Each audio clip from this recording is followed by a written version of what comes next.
교회표 할까요? 교회표. 우리 교회는 오고 싶고 머물고 싶고 일하고 싶고 자랑하고 싶은 교회. 우리 교회는 가정을 살리고 교회를 살리고 세상을 살리는 교회가 되자. 네. 아멘. 한 주간도 잘 계셨죠? 아멘. 지난 한 주간은 너무나 더웠어요. 그래갖고 조금 이제 쿨다운돼서 지금 생활하는데 그래도 덥습니다. 그래도요. 한 주간 하나님의 성전답게 그 부르심을 잘 감당하며 살아가셨을 줄 믿습니다. 아멘. 지난주에는 우리 교회가 창립 42주년이라는 긴 세월을 하나님께서 지켜주셨다는 그런 감사 예배를 드렸죠. 또한 우리 일꾼을 세우는 그러한 임직 예배도 함께 드렸습니다. 그 반면에 지난 주간은 좀 큰일이 있었죠. 플로리다에 밀턴이라는 그러한 강력한 허리케인이 와서 사람들을 우리도 무겁지만은 그쪽 지역의 사람들도 너무 힘들어 했습니다. 그래서 허리케인이 그 수요일 날부터 목요일 사이에 이렇게 지나갔는데요. 그래서 목요일 날 아침에 제가 거기 있는 친구한테 연락을 했어요. 카톡으로 연락을 했는데 매일 아침마다 여러분들이 큐티를 받으시죠? 매일 아침마다 7시에 큐티를 받는데 저희 친구한테는 제가 5시 50분에 보냅니다. 그러면 바로 즉시 아멘 하고 대답이 오는데 그날은 아멘이 안 오는 거예요. 그래서 좀 걱정이 됐었죠. 그래서 계속 연락이 했는데 연락이 안 왔는데 오후가 돼서 그 친구의 연락이 왔어요. 어떻게 왔냐면 살아있어. 살아있어. 많은 사람이 죽었다고 하죠. 실종이 되고. 그래서 자기는 살아있다라고 연락이 되어서 좀 약간 안심이 되었는데 그래도 그 친구가 하는 얘기가 해년마다 이렇게 허리케인이 오지만은 이번만큼은 정말 피할 수가 없다라는 그러한 얘기들을 하더라고요. 그래서 자기는 준비를 좀 했어요. 창문에다가 나무 합판을 못을 박고 창문이 안 깨지게. 그 다음에 땅을 파서 기둥을 세워서 집 무너지지 않도록 이렇게 잘 했다고 그러더라고요. 여러 가지의 그 미리미리 준비를 해서 그나마 피해는 있었지만은 조금 더 덜하다고 이렇게 얘기를 합니다. 그런데 준비하지 못한 사람들은 너무나 큰 피해를 얻었겠죠. 준비하고 안 하고에 대한 차이가 있는 것을 이번 경험을 통해서 느꼈다고 합니다.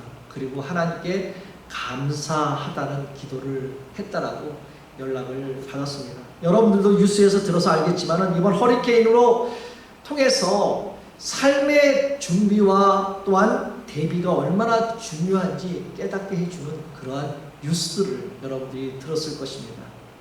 삶에 예기치 않는 일들 속에서 우리는 준비되어 있는지 항상 우리는 점검해야 한다는 것이죠. 또한 사람들과 그 관계 속에서도 내 의견이 맞다, 너 의견이 맞다라는 그렇게 부딪힐 때, 의견과 신념이 부딪힐 때 우리들은 어떤 반응을 하고 있는가라는 것을 다시 한번 또 되돌아야 봐야 할 것 같습니다.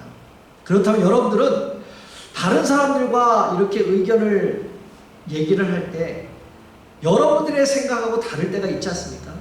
그런데 그러면 얼마만큼 그 상대방의 의견을 듣고 또한 그 상대방의 의견이 좀 괜찮았다라면 얼마나 잘 따르는 편이십니까? 일반적인 사람들은요, 지금 여기가 대다수가 60대가 넘으셨죠? 60세가 대부분이 60세가 넘어가면요, 좀처럼 내 자신의 신념과 습관과 그러한 관습을 잘 바꾸기 힘들다라고 얘기를 합니다. 여러분들도 그러신가요? 한국은 오래전부터 그 조선시대의 사대부들이 갖고 있는 그 유교 전통 때문에 남존여비 사상, 다시 말해서 남자들은 높이고 여자들은 비천하게 여겼던 그런 사상이 있었잖아요. 남존여비 사상. 양반은 비가 와도 절대로 뛰지 않는다라는 그러한 또 관습이 있지 않았습니까?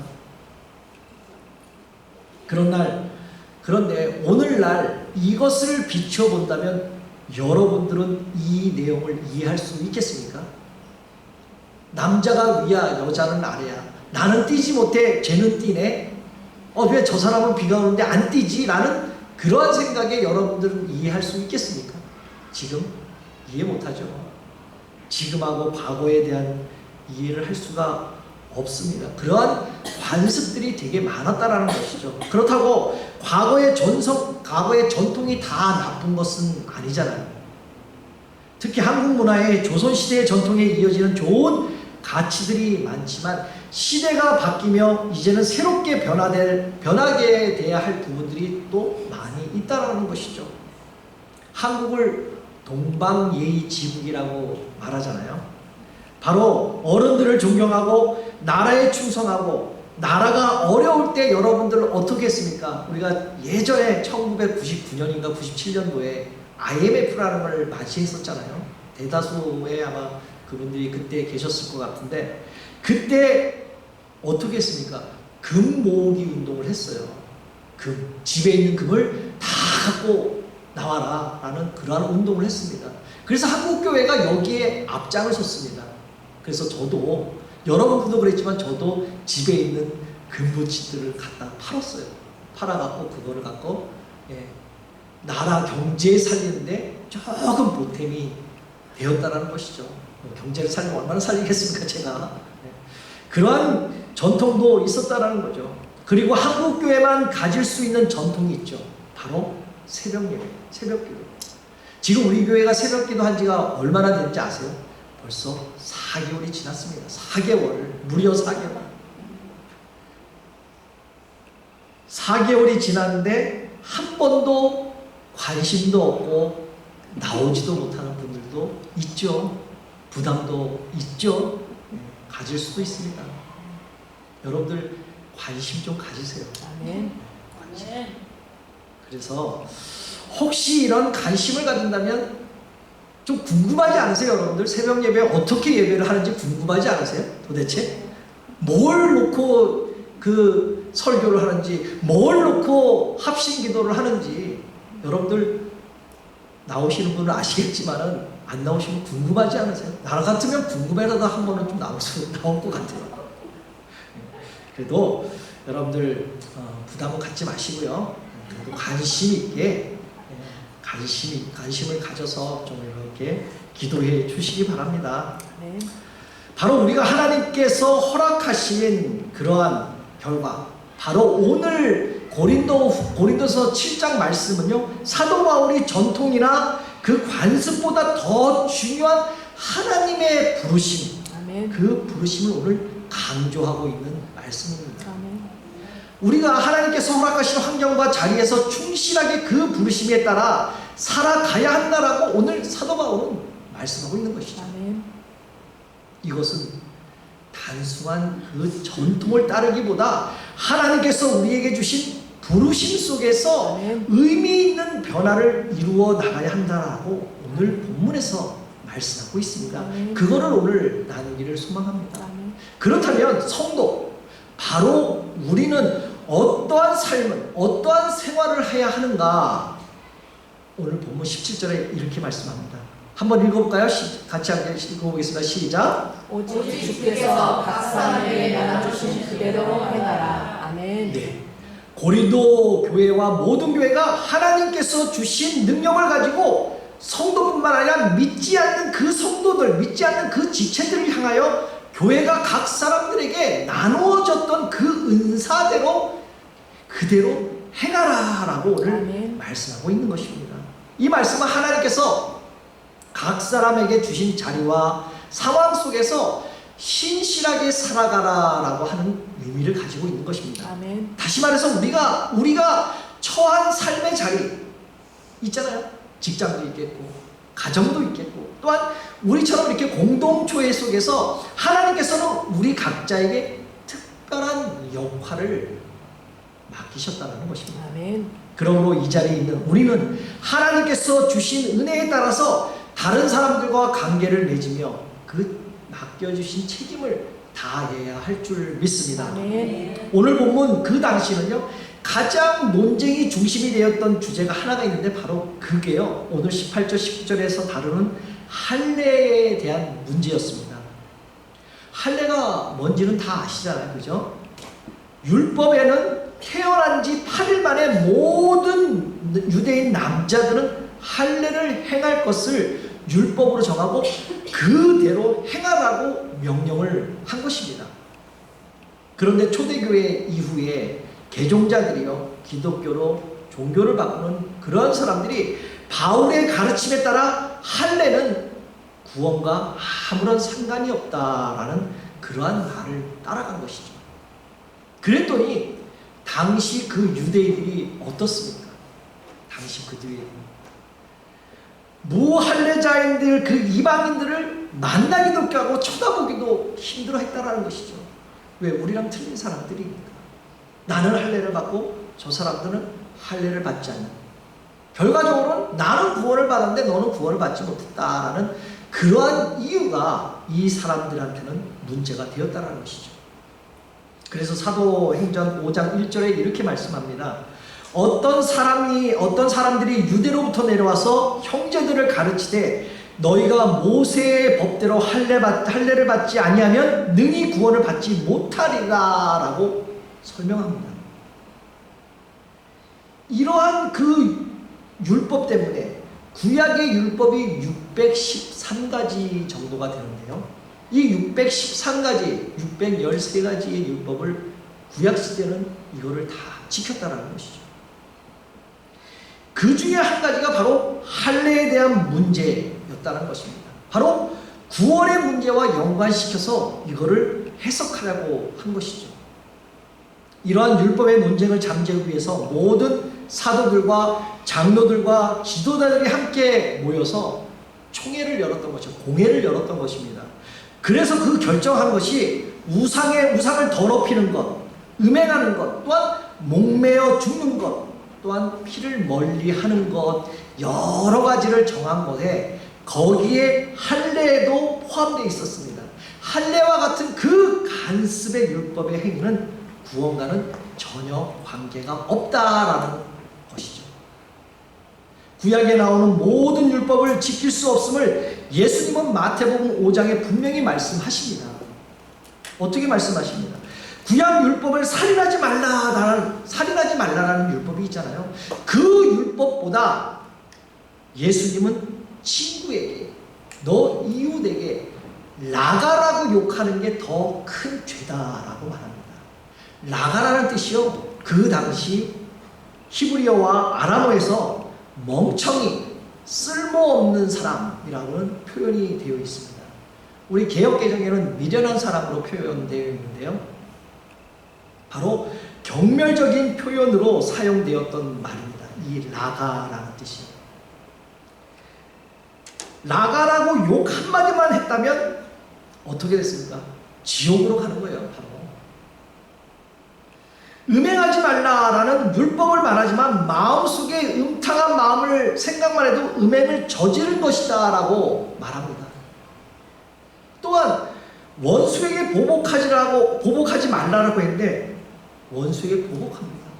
그리고 예수님은 원수의 보복보다는 원수를 사랑하라라고 말씀하시잖아요. 예수님께서 이렇게 말씀하신 이유는요, 율법을 말씀하신 의미보다는요, 율법의 그 기능을 말씀하시기 위한 것입니다. 율법의 기능, 어떻게 사용되는가에 대해서 말씀하신 것이라는 것이죠. 다시 말해서 산상수훈의 예수님의 말씀은요, 율법을 완전히 지킬 수 있는 사람은 이 세상에, 이 땅에 존재하지 않다라는 것을 보여주기 위한 것이라는 것입니다. 그렇다면 율법의 기능이 과연 무엇입니까? 율법에 대한 우리의 자세는 과연 어떻게 해야 할까요? 오직 율법의 기능을 로마서 3장 20절에서는 이렇게 말씀하고 있습니다. 그러므로 율법의 행위로 그 앞에 의롭다 하심에 얻을 육체가 없나니 율법으로는 죄를 깨달았습니다 라고 말씀하고 있죠. 사도 바울은 인간이 율법을 완전히 지킴으로써 하나님 앞에 의롭게 될 수 없다라는 것을 강조하고 있습니다. 율법은 구원을 받지 못한다라고 강조하는 것이죠. 결론적으로 바울은 이러한 율법의 기능을 통해서 우리가 구원의 필요성을 인식하고 바로 예수 그리스도를 통해 참된 의로움을 얻을 수 있음을 오늘 말씀하고 있는 것입니다. 그러므로 율법은 구원의 길에 이르는 것이 아니라 오히려 연약함과 죄성을 드러내서 하나님께서 마련하신 그 구원의 은혜를 의지하라는 그런 말씀을 오늘 강조하고 있는 것이죠. 그리고 오늘 본문 20절에서 24절에서는요, 사도 바울은 하나님께서 각 사람을 부르신 자리에서 그의 신분과 상관없이 하나님의 뜻을 이루어라라고 오늘 가르치고 있는 것입니다. 사도 바울은 이 부분에서 특별히 종과 자유인에 대해서 말하면서 예수 그리스도의 종이 되라라고 오늘 메시지를 강력하게 전하고 있는 것이죠.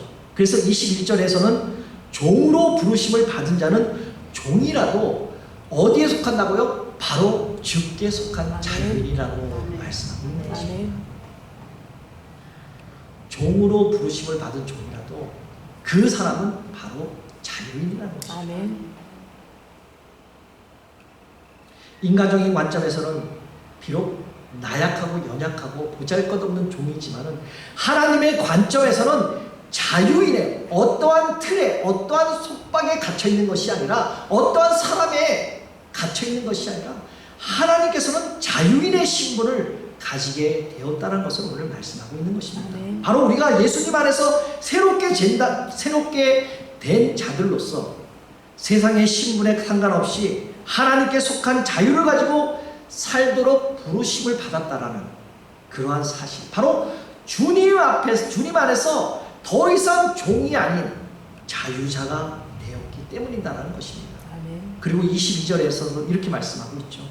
자유자로 부르심을 받은 자는 바로 그리스도의 종이다라고 말씀합니다. 자유인의 신분에 있는 자들도 그리스도의 종으로 살아가야 한다라는 오늘 의미하고 있는 것이죠. 세상의 관습과 전통에 따르는 것이 아니라 하나님의 부르심에 따라 그분의 종이 되어야 한다고 오늘 말씀하고 있는 것입니다. 이 모든 말씀을 통해서 사도 바울은요, 예수님께서 우리를 부르신 그 자리에서 전통이나 그러한 신분을 뛰어넘어서 삶을 살아가라고 오늘 가르치고 있는 말씀이라는 것입니다. 그러므로 사랑하는 성도 여러분, 우리는 종으로서의 자유인으로서의 모두 하나님께서 부르심 안에서 동일한 가치를 가지며 그리스도 안에서 참 자유를 우리는 누리며 살아가야 될 줄 믿습니다. 그런데 죄로 인하여 죽을 우리가 어떻게 죄에서 자유롭게 될 수 있겠습니까? 그것은 바로 주님이 우리의 죄 대신 십자가를 지고 우리의 죄를 사했기 때문에 우리는 자유함을 얻은 것이잖아요. 그래서 23절에 이렇게 말씀합니다. 너희는 값으로 산 것이다 라고 말씀하신 거죠. 다시 말해서 예수님 때문에 다시 살아나심을 받은, 살리심을 받은, 구원받은 백성은 바로 우리의 삶 속에서 그리스도에게 순종하는 삶을 살아가라고 오늘 명령하시는 것이죠. 그렇다면 주님의 십자가의 값으로 산 우리의 삶은 과연 어떠한 삶으로 살아가야 할 것인가? 오늘 24절에 그 정답이 있습니다. 함께 읽어볼까요? 시작! 부르심을 받은 그대로 하나님과 함께 거하라. 바로 이게 우리들의 삶이에요. 바로 여러분들 다 구원받지 않았습니까? 이 구원받은 사람들이 바로 하나님과 그 부르심 받은 그대로 하나님과 같이 함께 살아가라고, 이게 바로 정답이라는 것입니다. 이 말씀은 우리가 어떠한 상황이 있든지 하나님께서 주신 그 자리에서 그분과 함께 하며 살아가야 한다라고 오늘 강력하게, 아니 중요한 메시지를 우리에게 전달하고 있는 것입니다. 하나님과 함께 거한다라고 얘기하는데, 이 하나님과 함께 거한다라고 하는 이 헬라어로는요, 피라데오라고 그러는데 바로 하나님과 동행한다, 하나님 곁에 있다라는 것을 의미하는 것입니다. 하나님과 함께 거한다는 것, 하나님과 함께 동행한다라는 것이 과연 어떠한 의미를 말하고 있을까요? 여러분들은 어떠한 의미가 있을 거라고 생각하십니까? 바로 하나님과 함께 거한다는 것은 내가 처한 그 삶의 어려운 자리에서도, 힘들고 고통 가운데 있는 자리에서도 바로 하나님을 의식하며 아멘. 하나님을 생각하며 그분의 생각에, 그분의 뜻에 따라서 생활하고 아멘. 생각하고 또한 말하는 아멘. 그러한 그분의 인도하심에 따라 살아가야 되는 게 바로 하나님과 함께 거한다는 뜻입니다. 아멘. 시편의 다윗이 이렇게 고백하잖아요. 여호와는 나의 목자시요 아멘. 내게 부족함이 없다라고 고백하잖아요. 이러한 고백과 같은 어떠한 상황에서도 하나님을 의지하며 그분과 함께 나아가는 신앙을 바로 하나님과 함께 거한다라고 오늘 말씀하고 있는 것입니다. 아멘. 그러므로 사랑하는 성도 여러분, 우리도 이 말씀을 통해서 지금 우리가 처한 상황과 환경 속에서 하나님과 함께 거하고 아멘. 그분의 인도하심에 신뢰하며 나아가는 믿음으로 살아가야 할 줄 믿습니다. 아멘. 바로 전통이나 환경에 그 얽매이지 있지 말고 아멘. 하나님의 뜻에 맞는 삶을 충실히 살아갈 수 있는 여러분들 되시기를 다시 한번 주님의 이름으로 축복합니다. 아멘. 지난 주일날은 창립 42주년 계속 얘기하게 되는데요. 감사주일 예배 드렸고 또한 임직 예배를 드렸습니다. 사랑하는 성도 여러분, 제가 이 자리를 비롯해서 다시 한번 여러분들 감사의 인사를 드리고 싶습니다. 여러분들께 정말 감사합니다. 정말 수고 많이 하셨습니다. 생각 같으면 큰절이라도 하고 싶지만 먼저 날씨가 상당히 더웠었잖아요. 여기 이 지역도 건 100도가 가까이 된 그러한 날씨였는데, 날씨가 더운데 장시간 동안 같이 함께 하면서 감치 인내하신 거에 대해서 정말 감사하고 정말 수고들 많이 하셨습니다. 그리고 순서들이 참 많이 있었죠. 예, 많이 있었는데 그거를 참아주셔서 정말 감사하고 정말 수고들 많이 하셨습니다. 저는 이 예배를 다른 의미를 가지고 준비했습니다. 다른 의미를 가지고. 물론 갑자기 더운 날씨 바람에 서로 불만들이 있었죠. 왜 더워? 왜 사람들이 이렇게 많이 왔어? 왜 또 이렇게 순서가 많아? 이렇게 불평불만은 많았지만은 심지어는 제 아내까지 저에게 이런 불평을 했어요. 본 순서를 그렇게 많이 넣냐고. 이렇게 했음에도 불구하고 저는 이번 임직 예배는 다른 의미를 두고 제가 준비를 했었거든요. 근데 그 의미를 정확하게 맞추신 분이요, 그 많은 사람들 중에 딱 2분 계셨어요. 딱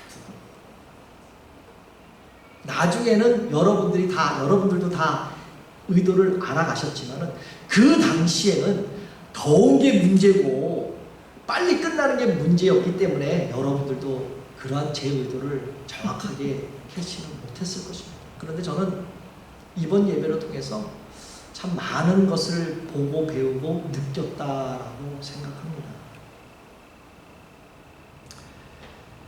저는 여러 사람들을 세워야 한다는 것에 참 은혜를 많이 받았어요. 그래서 그 2분들이요, 2분의 그 사람들이 저한테 그랬어요. 목사님, 참 은혜 많이 받았어요.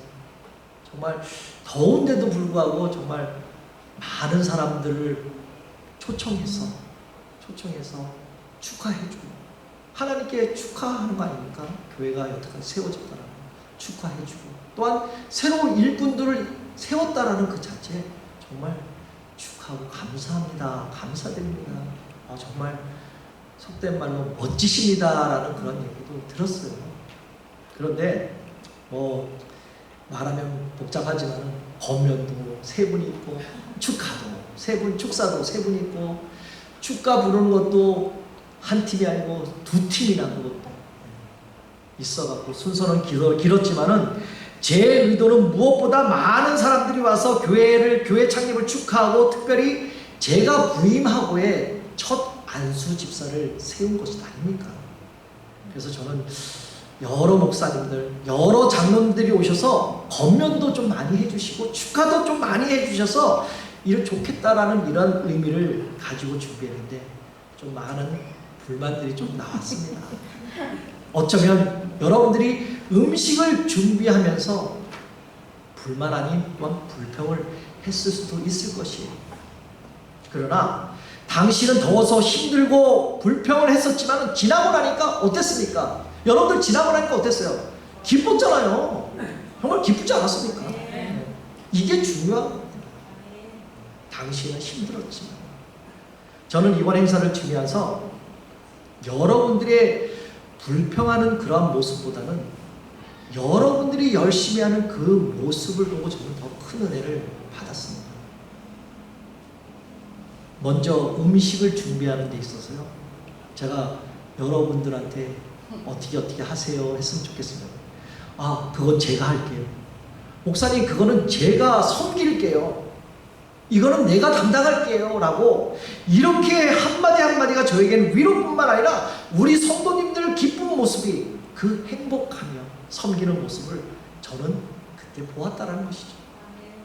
각자 자리 있는 그 모습들, 그것이 바로 하나님의 부르심이라는 것입니다. 바로 하나님의 부르심은요, 후회하심과 결코 실수가 없는 줄 믿습니다. 아멘. 그래서 우리가 모두 이 자리에 있는 거 아닙니까? 아멘. 작은 나를 부르신 뜻은 나는 알 수가 없어요. 여러분들 하나님의 뜻을 알 수가 없지만요, 그렇지만 오직 감사와 순종함으로 지금 또 주님의 길을 우리는 걸어가고 있지 않습니까? 아멘. 우리를 부르신 뜻은 우리의 생각보다 크고 우리를 향한 계획은 우리의 지혜로 측량을 못하지만 하나님께서는 바로 가장 좋은 길로, 아멘. 가장 완전한 길로 우리 모두를 이끌어 주실 줄 믿습니다. 아멘. 이런 모습들이 바로 하나님과 함께하는 분들이라는 것입니다. 아멘. 사랑하는 성도 여러분, 그렇다면 하나님과 함께 거하시는 분들은 과연 어떠한 분들일까요?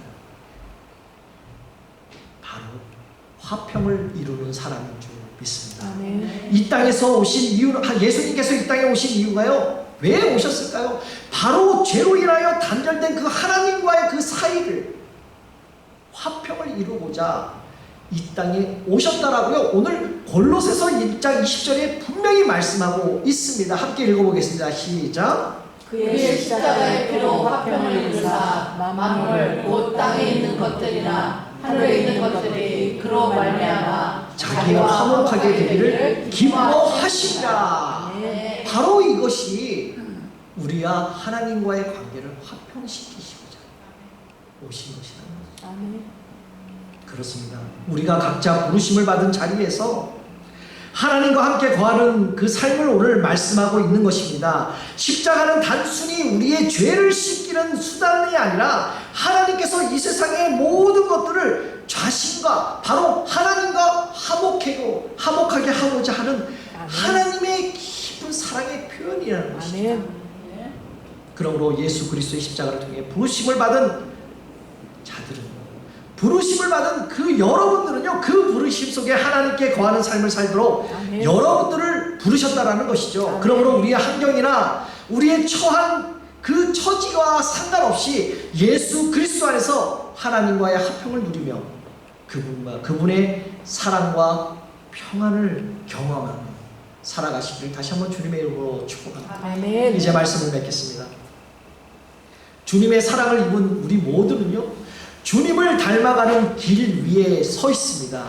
우리는 시대와 문화에 따라서 흔들리지 않아야 될 것이고요, 아멘. 또한 교회도 흔들려서는 절대 안 된다는 것입니다. 아멘. 다시 말해서 예수 그리스도의 몸으로 이 땅에 세워진 우리 교회, 바로 공동체인 줄 믿습니다. 아멘. 세상의 전통과 관습에 정말 얽매이지 말고 잘못된 율법을 해석하면서 거기에 매여 있지 마시고요, 아멘. 더 중요한 하나님의 부르심을 충실히 감당하며 아멘. 그분의 뜻을 따라서 일하시고 아멘. 또한 헌신하는 아멘. 우리 모두가 되시고요, 하나님의 영광을 드러내는 바로 피스메이커의 삶을 살아가시기를 다시 한번 예수 그리스도의 이름으로 축복합니다.